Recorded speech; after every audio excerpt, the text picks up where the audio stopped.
Hello, everybody. Welcome back to the channel. My name is Brian, and today we are continuing with our top 10 lists of 2025. This is the list I think most people look forward to. It is the top rare and limited releases of 2025. I'm going to do this list a little bit differently than I've done in the years past. I made a poll over on Instagram just to see what people wanted to hear. We took 20 rare and limited releases and put it in this list. And I'd asked whether people wanted to hear about all 20 of them or only the top 10, because I feel like if you just get the top 10, there's going to be a lot of questions. Why was this not in there? Did you have this? How did whatever? So what I think I might do is a little bit of both worlds. I'm going to try and quickly go through 20 down to 11, okay? And there were three of us who did the tasting in the blinds. And what I'm going to do is I'm going to talk about where I placed it, and then I'm going to talk about its different scores as well. Like if it was a higher score, if it was a lower score.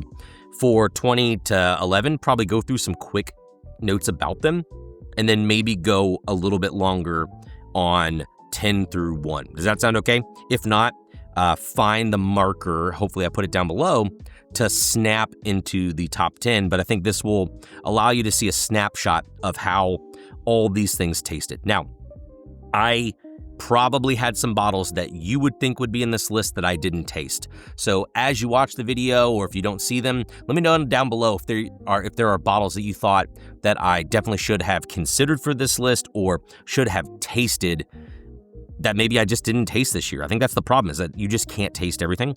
I will also mention, singularly, these are all really good whiskeys. I think that is not always understood with Rare and Limited. I think some of these were weaker, and you might see that on the list, than maybe they have been before. There's some new categories as well. But these are all really good whiskeys. The list follows my personal preference of how I put them in the blind ranking. There's a point I want to say, but I won't say it until the end for wrap up. But just know, when you see this list, you'll probably notice, based on your own preferences, if you've tried some of these, there's probably a pretty tight difference between some of the lower scoring ones and some of the higher scoring ones.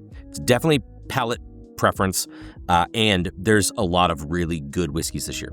Okay, let's go ahead and get started with the list. If you haven't already, jump down below, give me a thumbs up on the video, subscribe to the channel if you haven't, help me continue to grow the channel in 2026. I love doing these lists. I like breaking down all these components of these lists.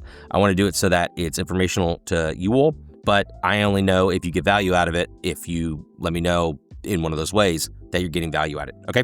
And let me know what your favorite rare and limited releases of the year were. I think that several of them are gonna appear in this list, but in case they're not, let me know what your favorites were down below. Let's go ahead and get started with number 20. Number 20 on this list fell in 19th place for both of the other tasters, so unanimously, this was not necessarily the best showing in this list. It had nougat and citrus on the nose, and it reminded me of Bourbon Deluxe for that reason. A little bit old, chocolate, earthy, licorice. In 20th place, we have the Russell's Reserve Camp Nelson E. Now, this is not that specific bottle. I'm just showing this for example. But yeah, Camp Nelson E is definitely one that surprised me a bit because I had not had it prior to going into the tasting, and I was told by a lot of folks that it was the best of the three turkey releases, but that didn't seem to show here. I made a comment during the tasting that this one felt a little out of place in the tasting, so that might sound bad, but yeah, coming in 20th place, Russell's Reserve Camp Nelson E. The bottle coming in 19th place also placed in 13 for one taster and 7th for the other taster. So, I mean, depending on your palate profile, you might really enjoy this pour. Coming in 19 is the Bardstown Bourbon Company Cathedral release. Palate's creamy, malty, with a gentle but definitely oaked type flavor profile. I had made a comment that this tastes like eating a bear claw in a Catholic church.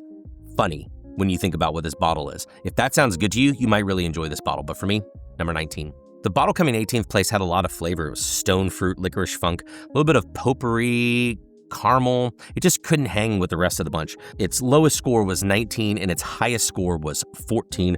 That is the Heaven Hill Heritage Collection. It's not the 18-year. It is the 19-year wheat whiskey. It's 100 proof. I thought it might do better in this flight. I did like it this year. I didn't see a lot of people talking about it. Makes sense again. 18th on the list. Heaven Hill Heritage Collection. 19-year wheat whiskey. The bottle coming in 17th place scored 17th with another taster. It scored 5th with another taster as well. So again, your miles may vary with this. Coming in 17th place is the Bardstown Bourbon Company. This is the Hokkaido release. I was a little surprised the Hokkaido did better than the Cathedral because in my personal tastings, I do like the Cathedral, when I know what they are, more than the Hokkaido. But it kind of checks in on the notes. I mean, I said very fruited, it's candied, a nice little oak mixed with semi-sweet chocolate. Love the fruitiness here, but it does move toward kind of dry pecans, unique spices, a little MGP-like. So a nice release, just not nice enough in this list. 17, Bardstown Bourbon Company, Hokkaido. The bottle coming in 16th place was as high as 5 with one of the tasters, but it was 16 also with the other taster. 16th place does go to Still Austin with their Tanager release. This is really, really fruity. It had this like sorghum-like weight to it. It's very sticky, it's very rich. Again, very fruity, but it is a little drying and it starts to fall off a little bit in the finish. This is a bottle I normally wouldn't have put in the rare and limited, but it seems like it's nearly impossible to acquire one of these. So this one's here. You'll see the red and blue corn in the slightly less allocated list. The bottle coming in 15th place was 17th for another taster, 18th for another taster. This was one that I hoped could do well. In 15th place, we have the Penelope. This is the 13-year Founders Reserve. Look at sugary, candied, red fruits, a little floral. It's just a little too soft. And I feel like that keeps it from being stronger like some of the other ones in this list that are just a little bit more intense of a flavor profile. The bottle coming in 14th place is going to be a big shock to a lot of people on this list. Its highest score was 13. Its lowest score was 18. That is the Wild Turkey Beacon release. Look, this is good. This is really good whiskey. The taste is really good. I think it just comes off a little bit soft. It's very rich, it's very layered, vanilla fronted, a little bit of tannins come in there, and then this kind of licoricey note that just continues on and on. It honestly opens up really well too. I really like this flavor when I'm not comparing it to other things, but comparing it to other things doesn't really do it any service. And depending on what you like in whiskey or if you like turkey, this might be the most 80s decanter style turkey release that I've had in some time. 14th place, Wild Turkey Beacon. 13th place, I think, will be another big surprise for folks. It was 13 for me. It was 20th for both the other tasters. That is the 2025 George T. Stagg. I've said this about Stagg in years past, but this one I thought had a lot of strawberry, leather, oak. Honestly, for everyone who's talking on either sides about buff turkey products, this tastes like buff turkey this year. That said, a little bit more zip. For being hazmat, this did drink really nice. I just didn't think it had the complexity to hang with these. Now, a lot of folks might be like, I can't believe that you placed this where you did. That said, I did try this earlier in the year compared to a lot of other releases, and it wasn't necessarily my favorite then either. 13th place, George T. Stagg. The bottle coming in 12th place's highest score was mine at 12. It also got a 13 and a 16. In 12th place, we have this year's Michter's 10-year. This is a bottle that's done really well for me in the past, and I think it had really nice flavors. I mean, it's just outside of the top 10. I think its low proof just doesn't help it any bit when it goes against the other pours that we have in this list. Bottle coming in 11th place, I did score it the highest. The other tasters gave it a 15 and a 16, and I was a little surprised about how this one placed. The bottle in 11th place is Russell's 13 for this year. I was surprised because I didn't think this was my favorite of the turkey releases this year, and yet it's the highest scoring out of all of them. You will notice that outside of the top 10 are all 3 of the big Wild Turkey releases this year. That does it for 20 down to 11. Let's jump in to number 10. Number 10 is on this list because it is a very fun pour. And sometimes fun pours can score better than like really getting down and dirty and gritty and looking at complexities and all of that. Apples and golden grams, juicy. A lot of peach, a little dry, but again, very fun. Coming in 10th place is the Bardstown Bourbon Company Normandy. This was a straight bourbon whiskey. It was finished 28 months in Calvados and then an additional 4 months in toasted. I'm not surprised that this did the best of all the Bardstown releases this year because this one has been my favorite. It has 12 and 13-year Indiana bourbon as the base, already starting off strong. But again, it is finished, and so maybe the strength of the finishing, it pushes above all these other things. But for a rare and limited release, I think it still has to be in consideration here. I don't necessarily I didn't put any of these in my finished whiskey lists. I put them in the limited lists because I feel like they more appropriately fit in with limited releases, but I also think that Bardstown's objective with these are just to make good tasting whiskeys. I think they always have done that when it comes to some of their experimentals or collaboration releases as well. So coming in 10th place, a bottle I really, really enjoy, but arguably I could see that you all might not agree with this, and then take that into consideration with my other ones on the list. But this one's other scores, it got to the lowest as 11, but the highest is number 4. So take all that into consideration. Number 10 on this list is the Bardstown Bourbon Company Normandy Calvados finish. The bottle coming in 9th place, I am really surprised of. I kind of hoped this year was going to do worse than it did, but here it is. And honestly, following with that thought, the other tasters scored this one 11th, but then also as low as 17th. So take that for what it's worth.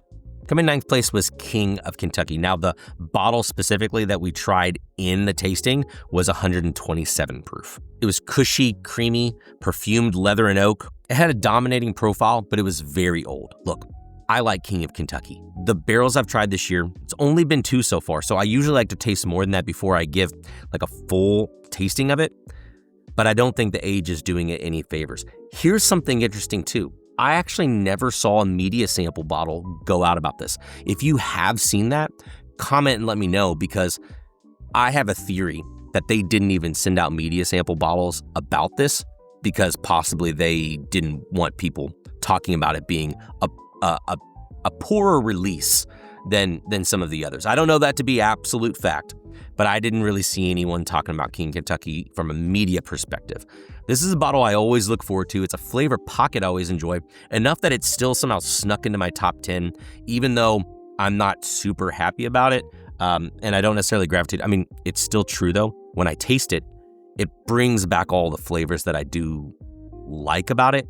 They're just not as good as they have been in years past. Now, as you all probably know too, but keep in mind, these are all single barrels, so they may vary. Some could be awesome, others could be worse than this sample, and some of them might be in line with the sample. So your miles may vary. If you find a really good King of Kentucky barrel this year that you don't think tastes just like really, really oaky and a little bit bland, please let me know, because I'd like to find one and see how it actually tastes if you consider it a good barrel. Coming in 9th place is this year's King of Kentucky.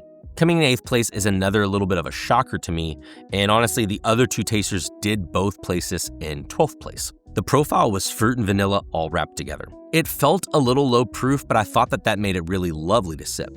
It continued to grow a little bit more intense on the palate. Nice little tobacco, nice little oak. I commented that it was both balanced and nuanced. In 8th place is the Four Roses Small Batch Limited Edition. For those that care, do know that this came from a sample bottle, media sample that was sent, so it was not from an actual bottle. Looking at what I said about it in the blind and looking at where it scored, I'm actually not surprised. I mean, it is a really solid drinking whiskey this year. I think others, though, just may argue that it needs to have more. When I go to pours that I think have a little bit of a lower proof, what is this, 109, so it's not as strong as some of them, but it is higher proof than a few of them as well. I think that I just try and look at it for what it's worth, but this one is very polarizing this year. I feel like I've seen a handful of people dogging on it, but a handful of people also really enjoying it as well. And again, for me, somehow, I didn't pick it out when I was tasting it as Four Roses, but came in 8th place. That is the Four Roses Small Batch Limited Edition.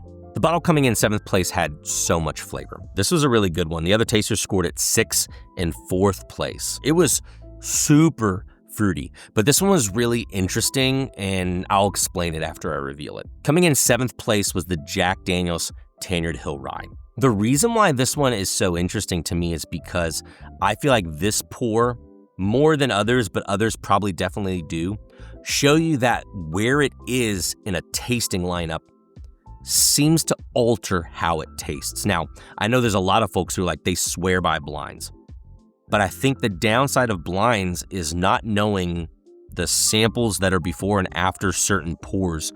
And sometimes, for whatever reason, even if it's not something that's specifically dominating, I think it can just alter how you perceive the flavor that you fold into. And I don't know that enough people talk about that.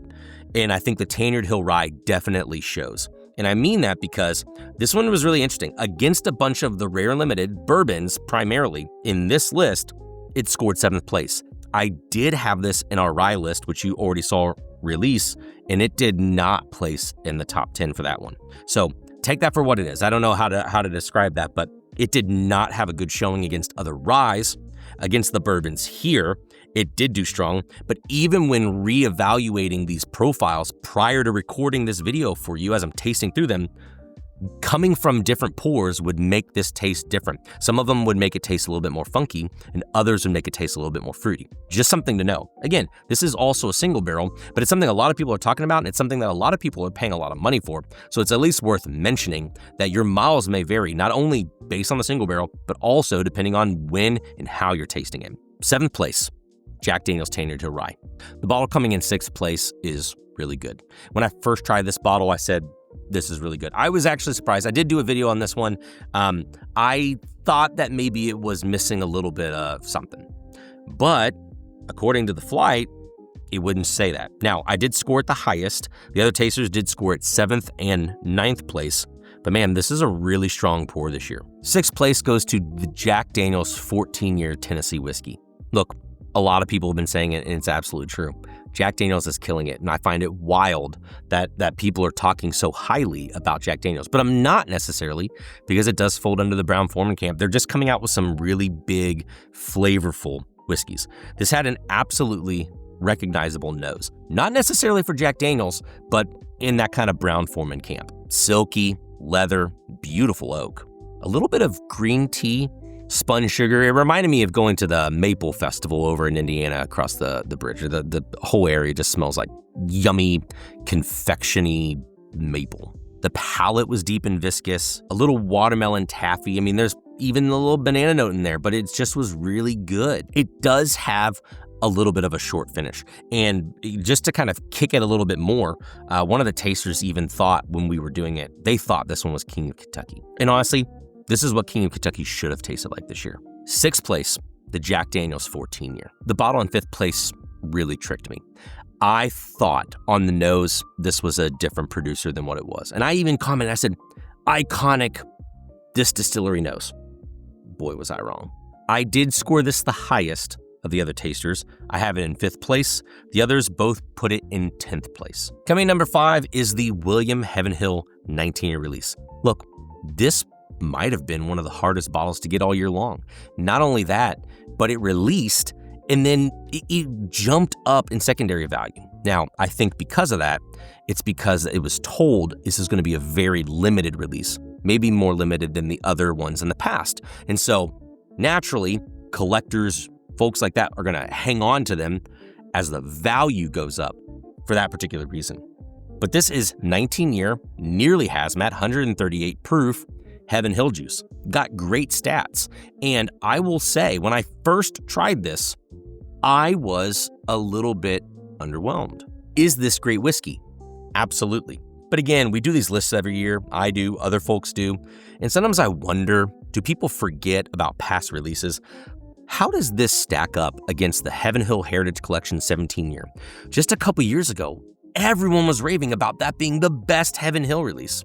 Let's go back even further to the Purple Label 12-year Heaven Hill. That was like 134 proof. You go back even further to the Pirate Bottle Elijah Craig barrel proofs. You've got the 139.4 proof. You've got the 140.2 proof. You've got some really powerful Heaven Hill releases. Granted, not as old as 19 years old, but I really want to put together a blind tasting of all of those releases just to see who would come out on top.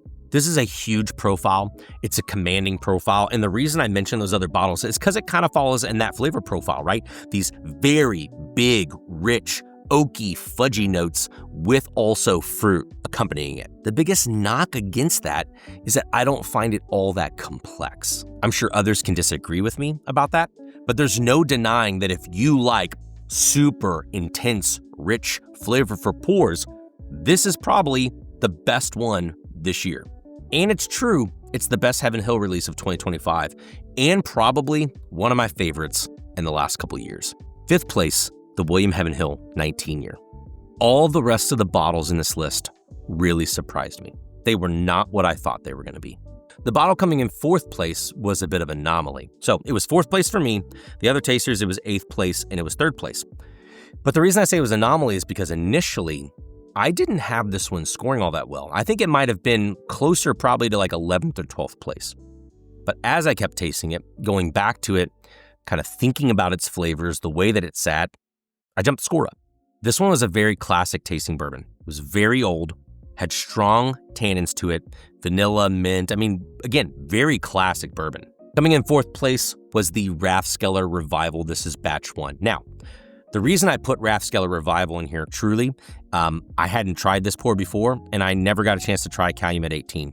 But Cam from Drums and Drams, I thought I remember catching him saying that he thought that Rathskeller Revival was better than Calumet 18, and with so many people favoring Calumet 18, me not getting a chance to try it, I did put this in as a substitute. Again, I hadn't actually tried the final batch of this before, and so this one was really surprising where it placed in the list this year. I actually thought this was King of Kentucky, and I thought that King of Kentucky was Rathskeller. So I thought those two profiles were different from one another, and yet here we are. And I know there are other folks out there that have probably tried a lot of 18-year of these kind of things that have hit the market, and they're going to say Rathskeller was not the strongest performer for me.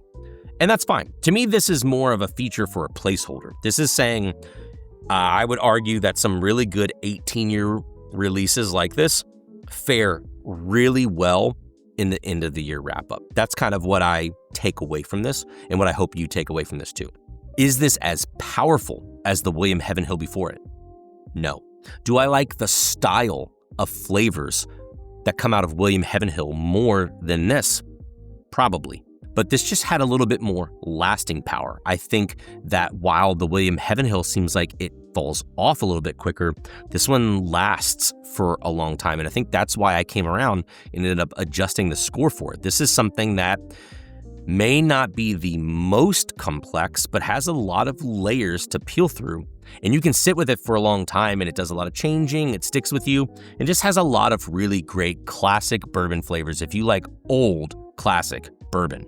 Fourth place, Rathskeller Revival, batch 1. Again, these next 3 are all pretty surprising to me. They all kind of have a theme to them too, and we'll talk about that afterwards. But the bottle coming in third place for me came in third place for another taster, came in sixth place for the other taster, so still pretty strong. Pour had tons of intense candied fruits, juicy citrus, melon-like notes, just really, really big flavors. Third place is the Seelbach's 15-year. This is the last call, or I want to say it's the 4th public release that they did. Now, the Seelbach's 15 last call, I thought tasted different than all the rest. Now, I will say, I'm not the largest buff turkey fan. That like really big candied strawberry note, I mean, I'd say they're good whiskeys. The fact that 15-year-old whiskey can taste like that is pretty nice, and I think there's a lot of people that gravitate towards that. But for me, it's hard to sit with for a long time, and I feel like they kind of stand out when you're tasting through them. The recent last call release, I thought brought down that fruitiness a little bit and brought in more oak and a little bit more funk to it. Again, a super surprising showing for this, but coming in third place, Seelbach's 15, the 4th batch, last call. I will say the bottles coming in second and first place scored second place for everybody and first place for everybody. I did talk about this bottle early in the year, and I did highlight it saying, hey, I think this is going to go on and do well in the tasting. But I do believe there's probably a lot of people out there that are going to disagree with that, and that's fine. But again, collectively for all 3 of us tasting, this was the second place bottle. That happens to be the first batch of the Bourbon Deluxe 16-year. Interestingly enough, these were not placed next to each other in the blind tasting, and I actually thought only one of these was going to go into the tasting, but both of them did. But that said, I find it really interesting that different places in the lineup still, that they can end up in a blind kind of getting right next to each other in a top list like this. This one was dynamite. It had huge fruit saturation, but it still had an old oak-like note and had a really long finish. Again, there are folks who I think don't think this is a really good example of the buff turkey releases. And so you're going to have to take that with a grain of salt, as you analyze this list. But there's still no denying how well this performed in our blinds, and still going to it, I really enjoy this. This is obviously according to this list, but I thought this was my favorite of the buff turkey releases I had in 2025. There probably were some single barrels that were really good as well. But as far as blends go, I think this one was really, really enjoyable. And again, super surprising how it placed on this list. Number 2, Bourbon Deluxe 16-year. And that brings us to number 1. Number 1 was interesting because from the very first pass on the table, all of us said there's something that tastes elevated about this one compared to all the other samples. So from the get-go, this one was the clear winner. It wasn't just a clear winner for me, it was a clear winner for all three of us. That said, we all thought this was going to be George T. Stagg. We did. And we were super surprised to find out it wasn't. I was surprised to find out it wasn't because I don't generally gravitate towards this pour. I wasn't even planning on putting it in the blind, but Kenny Mills told me I should put it in the blind, and it did really, really well.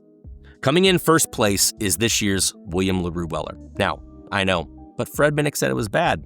The interesting thing about that is because I know that he's pretty susceptible to oak, and he had mentioned it being over-oaked, but I remember commenting in our tasting that this one had great balance, and that even the placement of the oak was so nicely nuanced in this pour. So I'm not exactly sure what our difference is, but this one was like fresh apple butter. Absolutely dynamite, incredible balance. And truthfully, folks who know me know I don't normally gravitate towards the William LaRue Weller. When I tried this last time, I had tried this at Liquor Barn. We had a pour of this, we had the E.H. Taylor, we had the George T. Stagg, I had the King Kentucky. I did have this score the highest of all of them. Like, it was my favorite out of all of them, so I'm not surprised to see it do well against all of them in this list. But I am just surprised to see it in general, again, because it's not something I gravitate towards. Now, let me say this too, though. I don't necessarily think that the BTAC collection was the strongest this year that it has been. So it's interesting, that this placed well, or even where the Stagg placed, because I definitely know I've had better years of William LaRue Weller. I've definitely had better years of George T. Stagg. Now, this is getting away a little bit from William LaRue Weller. It's kind of a summary point. But again, there are several pours in here that do come out annually that I would have expected more from. I guess you can't exactly say that from this one because it came in first place. I got a lot of things I could say, but we've gone pretty long, so we're going to close that up. Number one for 2025 for me of the Rare and Limited is the William LaRue Weller. It's such a wild list this year. And I mean, even if you were to take, with as high as people were talking about the Russell C&E, or even if you just take George T. Stagg, the placement of George T. Stagg and the placement of William LaRue Weller, everything else in here fit within the tasting of those two. So some people can go to a bar and they can try the two of them. And depending on how you feel about them, just know that's like how tight this race is, right? That all of these other whiskeys' flavors can fit within the flavor profile of GTS to William LaRue Weller. I think that just goes to show how powerful some of these whiskeys are and how enjoyable all of these whiskeys are. So kudos to yet another year of some really, really enjoyable whiskeys. And that's not just the Rare and Limited list. That's all the lists that we're doing for 2025. Thanks for sticking with me for a longer video, guys. I hope it was insightful, informational. Let me know what your favorite Rare and Limited releases were down in the comments. And again, if there were things that I kept off of this incredibly long list, let me know. I need to know if there's things I need to go back and try as I go into 2026. Until next time, we'll see you all later.